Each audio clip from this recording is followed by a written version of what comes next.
শ্রদ্ধেয় শ্রোতাগণ, প্রতি বৃহস্পতিবার মজার মজার গল্পের স্বাদ পেতে আমাদের দি গল্পের জগৎ ইউটিউব চ্যানেলটিকে লাইক, শেয়ার এবং সাবস্ক্রাইব করুন ও বেল আইকনটিকে অবশ্যই ক্লিক করুন। দি গল্পের জগতের আজকের পরিবেশনা বিখ্যাত কথা সাহিত্যিক ষষ্ঠীপদ চট্টোপাধ্যায়ের লেখা আকর্ষণীয় গল্প অবিশ্বাস্য। গল্পে বিভিন্ন চরিত্রে যারা রয়েছেন তারা হলেন দিলীপ, নিতাই, রনি এবং গৌতম। শিবপুর শ্রীদুর্গা মিষ্টান্ন ভাণ্ডারে শ্রাবণ মাসের এক সন্ধ্যায় বৃষ্টিতে আটকা পড়ে আমরা কয়েকজন জোর তর্কে মেতে উঠেছিলাম। তর্কের বিষয়বস্তু ছিল ভূত। আমাদের মধ্যে একদল ছিল ভূতের সপক্ষে এবং একদল ছিল বিপক্ষে।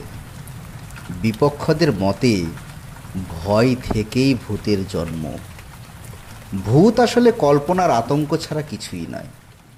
ভূতের কোনো অস্তিত্বই নেই।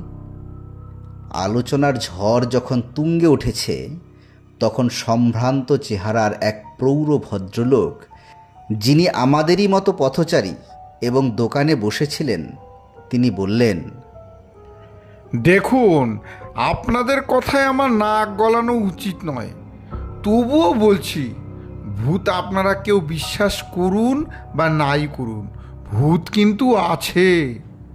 সঙ্গে সঙ্গে একজন বলে উঠল, তার আগে বলুন, আপনি নিজে কখনো ভূত দেখেছেন? না, তার কারণ আমরা যে যুগের মানুষ, সে যুগে ভূতের দেখা আর কখনো হয়তো কেউ পাবো না। কিন্তু এমন একটা দিন ছিল যেদিন ভূতের উপদ্রবে মানুষের সন্ধ্যের পর ঘর থেকে বেরোতে পারতো না। সেই সব ভূতেরা গেল কোথায়? উদ্ধার হয়ে গেছে। আসলে সব মানুষ মরেই যে ভূত হয় তা তো নয়। বিশেষ তিথি নক্ষত্রের অবস্থানে মানুষের অপঘাত মৃত্যু হলেই মানুষ সাধারণত প্রেতজনি প্রাপ্ত হয়ে থাকে। এই রকম আত্মারা উদ্ধার হতে না পারলে অযথা মানুষের আশপাশে উদ্ধারের আশায় অথবা নিজেদের দলভুক্ত করার জন্য ঘুরু ঘুরু করে। এমন সময় আরেকজন বলে বসল, তাই যদি হয় তাহলে মানুষ তো অপঘাতে মরে, এখনো ভূত হতে পারে। এখন যে হারে খুন জখম চলছে তাতে সেই সব মানুষরা তো সবাই ভূত হয়ে উপদ্রব করতে পারত, কিন্তু করছে না কেন বলুন তো? দেখুন, এইসব মানুষদের কেউ কেউ যে ভূত হচ্ছে না তাই বা বলবেন কি করে? এমন তো আমি বলিনি যে কেউ ভূত হচ্ছে না। তবে কিনা যে কালে মানুষ মরে ভূত হতো সেকালে এত গয়ায় যাওয়ার ধুম ছিল না। কেননা ইচ্ছে থাকলেও মানুষ যেতে পারতো না সহজে। কিন্তু এখন ট্রেন, বাস ইত্যাদির দৌলতে দলে দলে মানুষ গিয়ে শ্রীহরির পাদপদ্মে পিণ্ডদান করে প্রেতাত্মার উদ্ধার করে আসছে। কাজেই ভূতের দেখা আজকাল আর পাওয়া যাচ্ছে না। তবুও ছিটকে ছাটকে এইসব ব্যাপারগুলো কোথাও যে ঘটছে না তার খবরই বা কে রাখে বলুন? তাহলে আপনার মতে ভূত এখনো না থাকলেও এক সময় ছিল, তাই তো? এবং ভূত আপনি বিশ্বাস করেন? হ্যাঁ, আমার ধারণাই ছিল। যেমন একটা ঘটনার কথা আমি বলছি। ঘটনাটা আমার পিতৃদেবের মুখ থেকে আমি শুনেছিলাম। অন্য কারো মুখ থেকে শুনলে হয়তো বিশ্বাস করতাম না, কিন্তু বাবাকে তো আর অবিশ্বাস করতে পারি না। আমাদের বিপক্ষ দলটি এবার একটু নরম হয়ে একটি নতুন ঘটনা শোনবার জন্য আগ্রহী হয়ে বলল, এটা আপনার বাবার জীবনে ঘটেছিল? হ্যাঁ, তিনি ঠিক যেভাবে গল্পটা বলেছিলেন আমিও ঠিক সেইভাবেই আপনাদের বলছি। শুনতে তাহলে ভালো লাগবে। আমরা সবাই তর্ক বিতর্ক বন্ধ রেখে একাগ্র চিত্তে শুনতে লাগলাম। ভদ্রলোক বলতে লাগলেন, 100 বছর আগে হাওড়া শহর কিন্তু শহর ছিল না। চারদিকে বনজঙ্গল, মাঝে মধ্যে দু একটা কোঠা বাড়ি এই ছিল। মধ্য হাওড়ায় এইরকম একটি বাড়ি ছিল। সে বাড়িটাতে সবাই ভূতের বাড়ি বলেই জানত। আমার বয়স তখন 20-22 বছর হবে। আমি ছিলাম অত্যন্ত সাহসী এবং ডাকাবুকো। ভূত বিশ্বাস করা দূরের কথা, ভূতের নামে জ্বলে যেতাম। আমার বন্ধুরা কিন্তু একেবারে আমার বিপক্ষে ছিল। একবার আমি তাদের সঙ্গে বাজি ধরে ওই ভূতের বাড়িতে রাত কাটাবার কথা ঠিক করলাম। এই প্রসঙ্গে বলে রাখি, হাওড়া শহরের শিবপুর অঞ্চলে সেকালে আমরা অত্যন্ত প্রতিপত্তিশালী লোক ছিলাম। কাজেই আমাকে ঘিরে যেসব বন্ধুবান্ধবের দল ছিল তারা সবসময় একটু স্বার্থ নিয়ে থাকত। এই অজুহাতে তারা আবদার ধরল, যদি আমি ওই বাড়িতে একা এক রাত্রি বাস করতে পারি তাহলে ওরা আমাকে দম ভরে খাওয়াবে, আর যদি আমি ভূত দেখে ভয় পাই বা রাত্রিবাস করতে না পারি তাহলে আমি ওদের দম ভরে খাওয়াবো। তবে এই ব্যাপারে ওদের কিন্তু দৃঢ় ধারণা ছিল যে ও বাড়িতে রাত্রিবাস করতে আমি কিছুতেই পারবো না, এবং ওদের ভাগ্যেই জম্পেশ ভোজটা হবে। যাক, কথা মতো কাজ শুরু হলো। প্রথমে আমি বন্ধুবান্ধবদের নিয়ে বাড়িটা একবার ভালো করে দেখে এলাম। বড় রাস্তার গায়েই বাড়িটা। তখন রাস্তায় পিচ পড়েনি, চওড়া মাটির রাস্তা ছিল। এখন ওই রাস্তাটির নাম হয়েছে নেতাজি সুভাষ রোড। তখন এটি রামকৃষ্ণপুর গ্রামের অন্তর্গত ছিল। যাক, বাড়িটা পুরনো, অব্যবহৃত এবং দোতলা। বাড়ির পেছনে পাঁচিল ঘেরা বাগান, সামনেও পাঁচিল দিয়ে ঘেরা। এরই এক পাশে একখানি টালির ঘর। ওই ঘরটিতে রঘুয়া নামে একজন হিন্দুস্তানি দারোয়ান থাকত।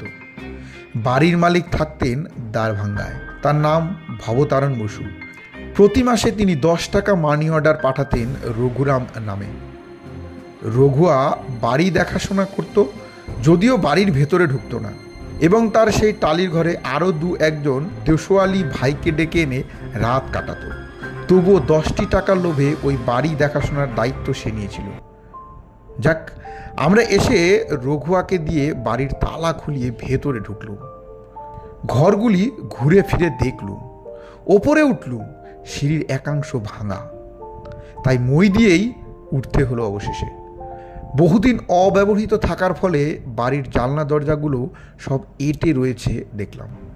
সব কিছু দেখে শুনে ওই বাড়িটায় আমি এক রাত থাকবো, এবং আমার বন্ধুরা রঘুয়ার ঘরে থেকে আমাকে পাহারা দেবে, এই ঠিক করে চলে এলাম।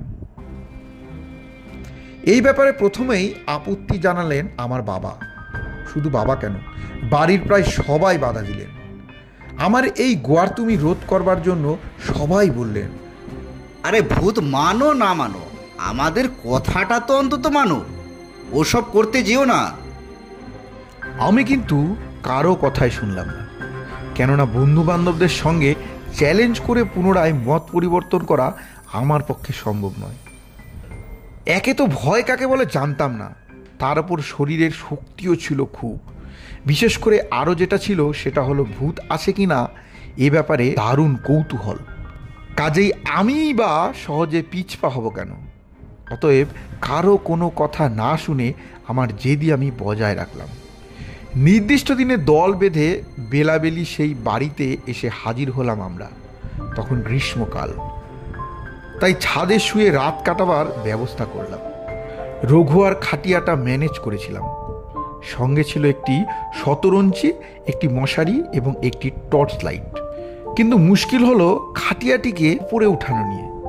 একে তো সিঁড়ি ভাঙা, তার ওপর দোতলার দরজার পরিস্থিতি এমনই যে সেটাকে ভেঙে সেখান দিয়ে খাটিয়াটাকে ওপরে উঠানো একেবারেই অসম্ভব। আমাদের ভেতর থেকে 2 তখন মই লাগিয়ে ওপরে উঠে ছাদে গেল। তারপর সেখান থেকে দড়ি ঝুলিয়ে দিতে আমরা খাটিয়াটিকে বেঁধে দিলাম। এরা তখনও সেই অবস্থাতেই অনায়াসে খাটিয়াটা তুলে নিল। রঘুয়া অবশ্য এ ব্যাপারে আমাদের সাহায্য করলো খুব। তবে সে কথাও বলতে ছাড়ল না, কেন এরকম বিপদের ঝুঁকি নিচ্ছেন বাবু? আমি নিজে দেখেছি ভূত আছে। কখনো ঘরের ভেতর আলো জ্বালে, কখনো ছাদে পায়চারি করে, কখনো বাগানের ভেতর থেকে চিৎকার করে ডাকে। এসব তো মিথ্যে নয়। ঠিক আছে, দেখি না একবার পরীক্ষা করে। আমার বন্ধুরা তোমার ঘরে সারা রাত থাকবে। যদি ভয় পাই তাহলে চেঁচিয়ে ডাকবো তোমাদের? হ্যাঁ বাবু, তাই ডাকবেন। তবে জোর করে যেন কোনো কিছু করতে যাবেন না ওদের সঙ্গে, কেমন? আমি আর কথা না বাড়িয়ে ছাদে উঠে খাটিয়ার পায়ায় 4টে ডগলা বাঁশ বেঁধে মশারি খাটিয়ে নিলাম। তারপর শতরঞ্জি বিছিয়ে শোয়ার ব্যবস্থাটাও পাকা করে বসে রইলাম। বন্ধুরা ছাদ থেকে নেমে সব দরজাতে তালা দিয়ে নিচে বসে রইল। আমি ছাদে পায়চারি করতে করতে অনেকক্ষণ ধরে গল্প করলাম ওদের সঙ্গে। রাত 10টার পর ওরা রঘুয়ার ঘরে শুতে ঢুকলো। আমি একা ঘোরাঘুরি করতে লাগলাম ছাদময় ধরে। চারদিকে গাছপালা, দূরে বন জঙ্গল, মাঝে মধ্যে পেঁচার ডাক শোনা যাচ্ছে। ভরা অমাবস্যার রাত, কিন্তু যার জন্য অপেক্ষা করছি সে কোথায়? কোথায় ভূত? আমি সতৃষ্ণ নয়নে গাছপালাগুলোর দিকে তাকাচ্ছি, যদি ভূতের দেখা পাই। কিন্তু না, অনেক প্রতীক্ষার পরও কোনো ভূতই আমার সামনে এলো না। আমি তখন হাত জোর করে বলতে লাগলাম, হে অশরীরী প্রেতাত্মা, যদি সত্যিই তুমি থাকো তাহলে একবার অন্তত আমার সামনে এসো, আমাকে দেখা দাও। যদি না দাও তাহলে কিন্তু জানবো তুমি নেই। আমার জেদেরই জয় হবে তাহলে। অতএব তোমার মহিমা প্রকাশ করতে দেখা দাও। কিন্তু কে দেবে? কেউ কোনো সারা শব্দই দিল না। ভূতের দেখাও পেলাম না। পকেট ঘড়িতে দেখলাম রাত তখন 1টা। বসে থেকে থেকে দু চোখে ঘুম নেমে আসছে আমার। আর অপেক্ষা করে লাভ কি? খাটিয়ার ওপর মশারির ভেতরে ঢুকে দিব্যি লম্বা হয়ে নাক ডাকিয়ে ঘুমোতে লাগলাম। ঘুম যখন ভাঙল তখন ভোর হয়ে গেছে প্রায়। মনের আনন্দে তখন আমি লাফিয়ে উঠলাম।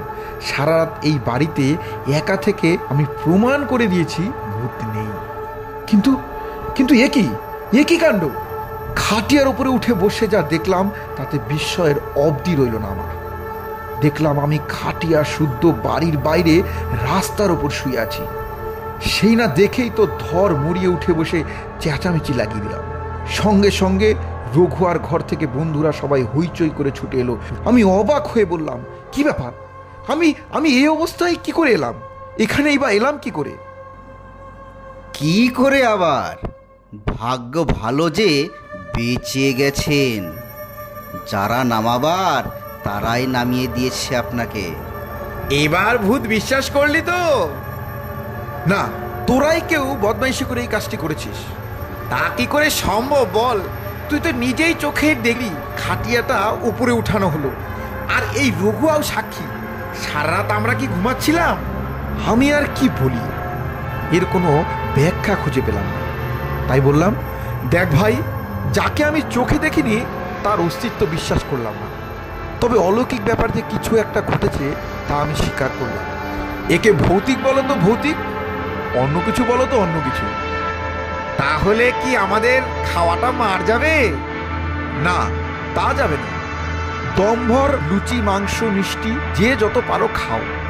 তবে এটা ঠিক, তোমাদের এই ভুতুরে বাড়িতে ভয় তো আমি পেলামই না, উপরন্তু ভূতের দেখাও পেলাম না। তাই ভূতের ভাবনাটা আমার মনে রয়েই গেল। যাই হোক, সেদিনই বন্ধুদের ইচ্ছা মতো ওদের সবাইকে পেট ভরে খাইয়ে দিলাম। এরপর থেকে আমার যেন জেদ চেপে গেল বাড়িটা কিনবার, এবং আগাগোড়া বাড়িটার সংস্কার করিয়ে 2-4 ঘর হারাতে বসালাম।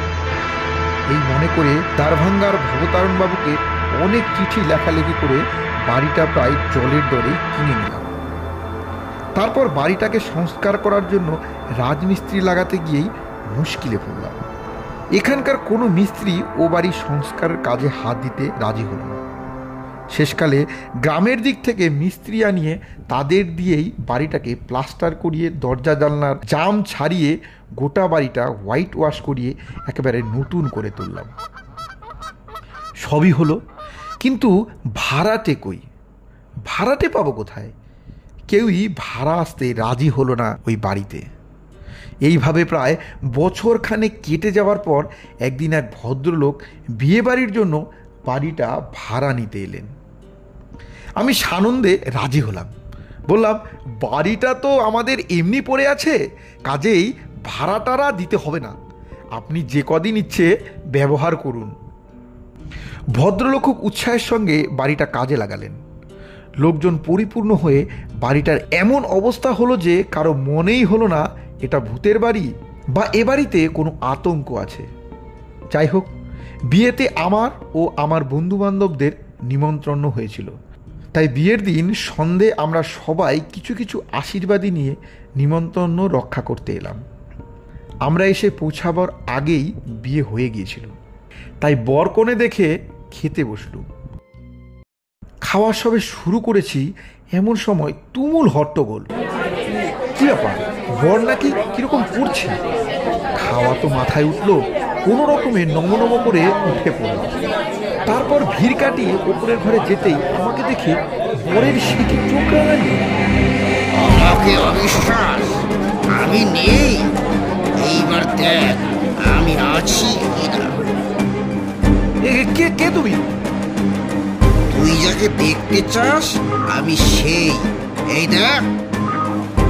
তাই যদি হবে তাহলে এইভাবে তুমি আমাকে দেখা দিলে কেন এতদিন পরে? সেদিন রাতে আমার সামনে আসতে কি হয়েছিল? আমি সেদিন ছিলাম না, একটু দূরে অন্য জায়গায় গিয়েছিলাম। শেষ রাতে যখন ফিরলাম তখন দেখলাম তুই ঘুমোচ্ছিস। তোকে তো আমি খাটিয়া শুদ্ধ ছাদ থেকে নামিয়ে দিয়েছিলাম রে, মনে নেই? তারপরেও তোর অবিশ্বাস। আমি চুপচাপ সব শুনে গেলাম। বরের শরীরে তখন আসরিক শক্তি ভর করেছে, কেউ তাকে ধরে রাখতে পারছে না। সবাই তখন আমার দিকে তাকাচ্ছে। আমি বললাম, হ্যাঁ আমার অপরাধ, তুমি ক্ষমা করো। তুমি যে আছো তা আমি বিশ্বাস করলাম, দয়া করে এই শুভ কাজে বিঘ্ন ঘটিও না, ও বেচারাকে ছেড়ে দাও। কিন্তু কে কার কথা শোনে? বর মেঝেই শুয়ে গড়াগড়ি খাচ্ছে। তখন ওর মুখ দিয়ে গ্যাজলা উঠছে, বাড়িতে কান্নার রোল উঠছে। আমি ওখান থেকে একটু তফাতে সরে এসে সবাইকে বললাম, ভয় পাওয়ার কিছু নেই, আপনারা ওকে সাবধানে রাখুন, আমি এলুম বলে। হাওড়া কোড়ার বাগানে তখন পঞ্চা নামে এক রোজা ছিল। আমি কাউকে কিছু না বলে আমার এক বন্ধুকে সঙ্গে নিয়ে সোজা চলে গেলাম তার কাছে। তারপর সে রাত্রেই টাকার লোভ দেখিয়ে তাকে ধরে আনলাম।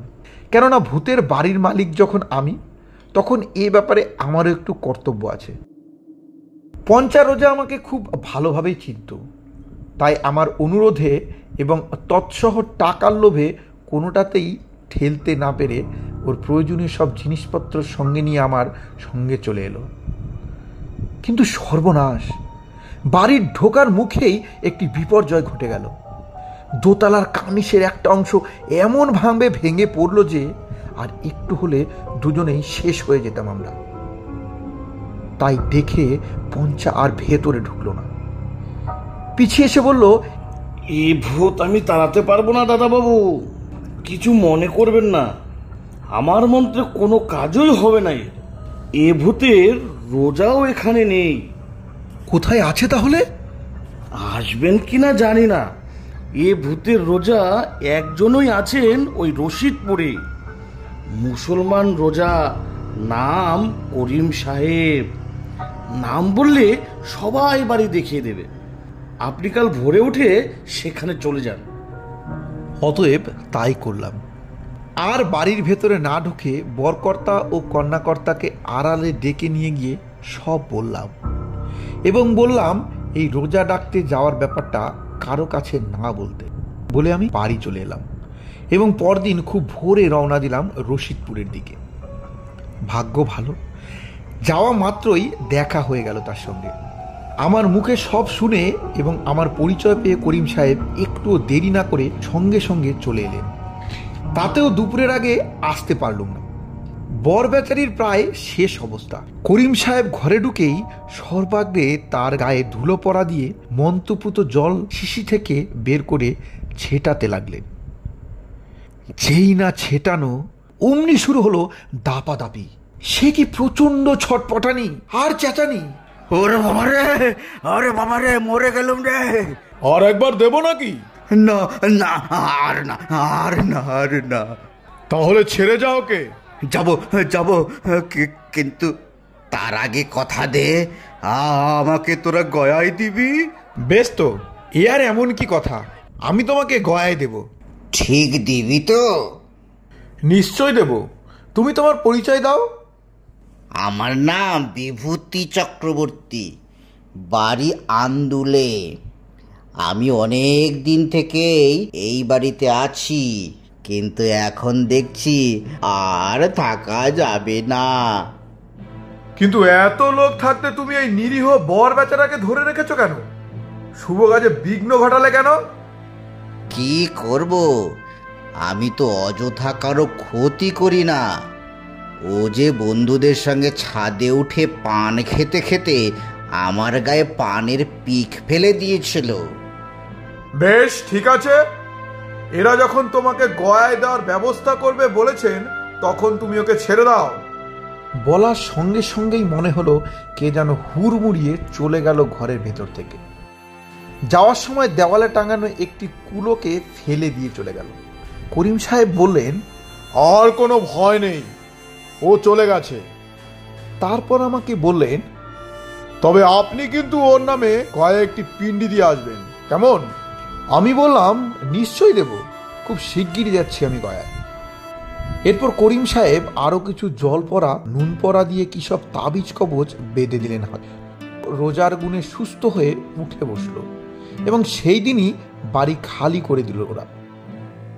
পরদিন আমি আবার এলাম, এসে সারাদিন লোককে দিয়ে গোটা বাড়িটা পরিষ্কার করালো, ধুয়ে মুছে সাফ করিয়ে ঝকঝক তকতক করে সন্ধ্যের সময় তালা দিয়ে বেরোতে যাচ্ছি।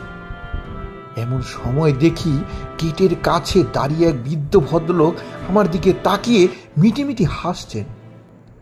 আমি বললাম, কাকে চান? ভদ্রলোক হাসতে হাসতে বললেন, আপনাকে ভেতরে যেতে পারি? ভদ্রলোককে দেখে বেশ বিজ্ঞ এবং বিচক্ষণ ব্যক্তি বলেই মনে হলো। বললাম, আসুন। ভদ্রলোক গেট পার হয়ে এসে আমার কাছে এলেন। বললাম, কি দরকার বলুন, বাড়ি ভাড়া নেবেন? ভদ্রলোক তেমনই হেসে বললেন, আরে না না, আপনি এই বাড়ির মালিক? আগে হ্যাঁ। এই বাড়িতে গতকাল একজনকে কি ভূতে ধরেছিল? হ্যাঁ। ভূতে ধরার পর একজন রোজা এসে বিড়বিড় করে মন্ত্র বলতেই ভূতটা ছেড়ে পালালো তো? ঠিক তাই। আচ্ছা, আপনারা এই নব্যকালের ছেলেরা এখনো এইসব কি করে বিশ্বাস করুন বলুন তো? বিশ্বাস আমি করতুম না, কিন্তু এমন গোটাগত ঘটনা হলো যাতে বিশ্বাস না করে আমি আর থাকতে পারলুম না। তাহলে শুনুন মশাই, আমারও খুব ভূত দেখার ইচ্ছে।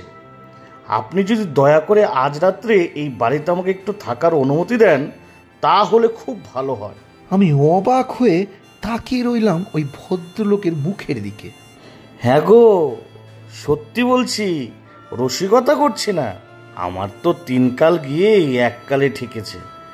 আজও মরবো, কালও মরবো, না হয় ভূতের হাতেই মরি।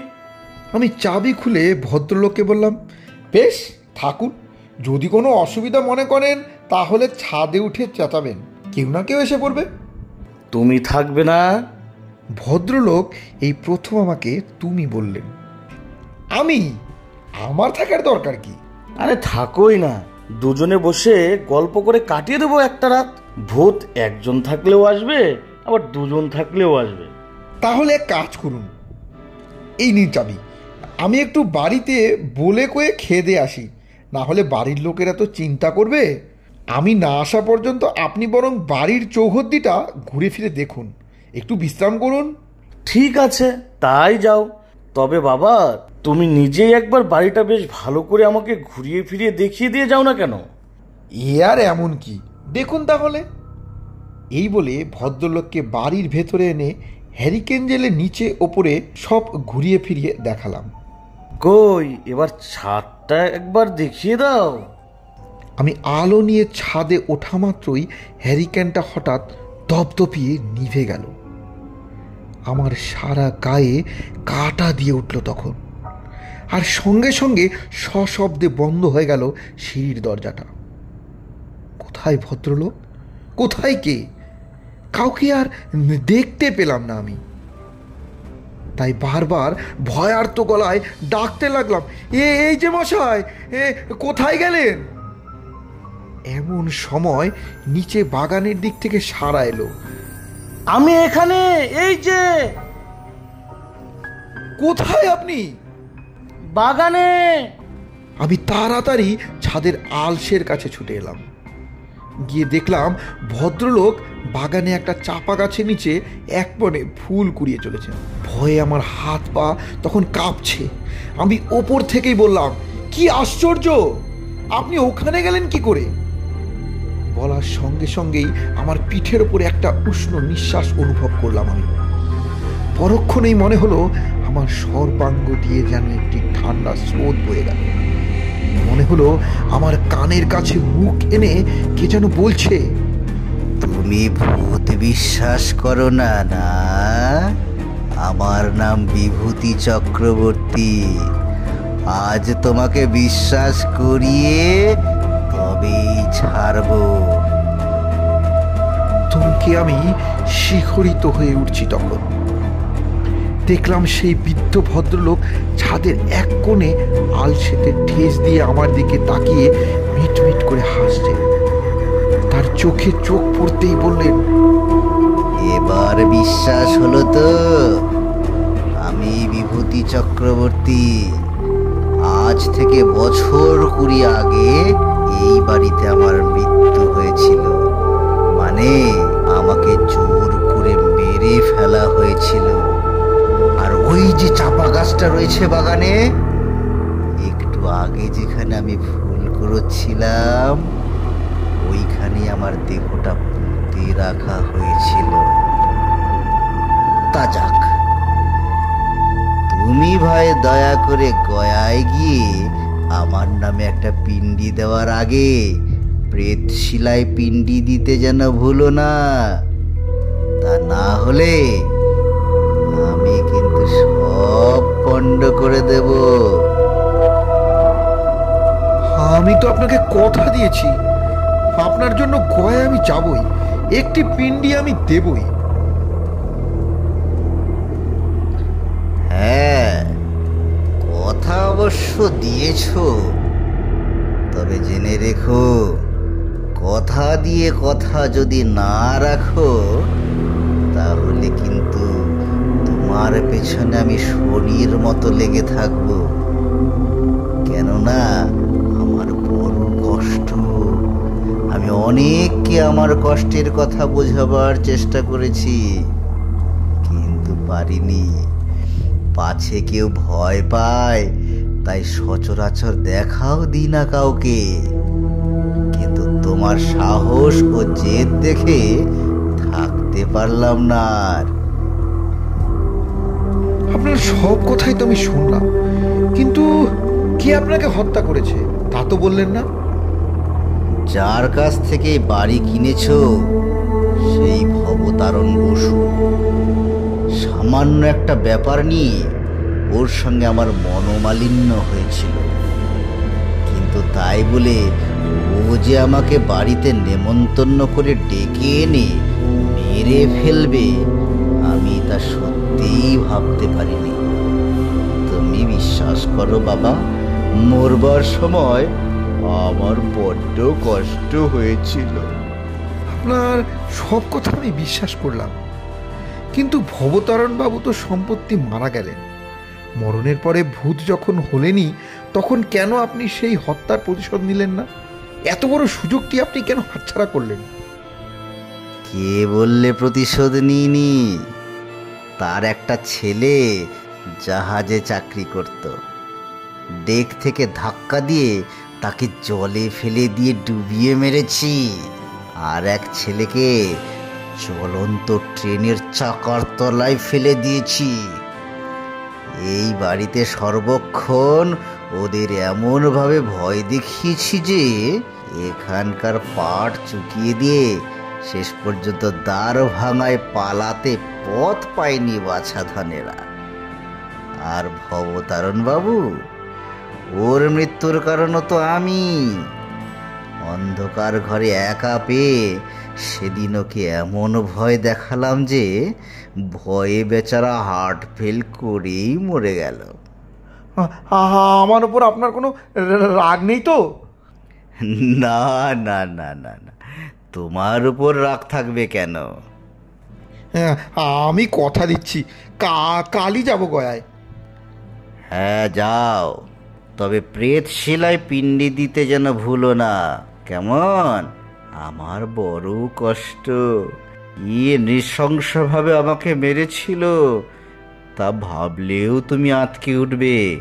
দেখবে আমাকে কিভাবে মেরেছিল, এই দেখো। বলার সঙ্গে সঙ্গে দেখলাম দুটো রোমশ হাত একটি কাঁচা বাঁশ দিয়ে বিভূতিবাবুর গলা চেপে ধরেছে। বিভূতিবাবু ছাদের আলসের গায়ে চিলে কোঠার দেওয়ালে ঠেস দিয়ে যন্ত্রণায় ছটফট করছেন। আপ্রাণ চেষ্টা করছেন নিজের হাত দুটো দিয়ে গলার উপর থেকে সেই বাঁশের চাপ সরিয়ে নিজেকে রক্ষা করবার, কিন্তু সেই প্রচণ্ড শক্তির কাছে সব শক্তি পরাস্ত হচ্ছে। উফ, সে কি ভয়ানক দৃশ্য! দুটো চোখ ঠেলে বেরিয়ে আসছে, গালের কষ বেয়ে গড়িয়ে আসছে রক্তের ধারা, জিভটা এতখানি লকলকে ঝুলছে। সেই অমানসিক দৃশ্য দেখা যায় না, ভাবা যায় না, কল্পনাও করা যায় না। আমি জ্ঞান হারালাম। পরদিন সকালে যখন জ্ঞান ফিরে চোখ মেলে তাকালাম, তখন দেখলাম আমি বাড়ির খাটের ওপর পুরো গদির বিছানায় শুয়ে আছি। আমার ফিরতি দেরি দেখে বাবার লোকজন নিয়ে কাল রাত্রেই ও বাড়িতে গিয়েছিলেন। তারপর ছাদে ওই অবস্থায় আমাকে দেখতে পেয়ে নিয়ে এসেছেন বাড়িতে। যাই হোক, বিভূতিবাবুর কথা মতো সেদিন রাতের গাড়িতে বাবা আর আমি গয়ায় গিয়ে যথাবিহিতভাবে পিণ্ডদান করে এলাম।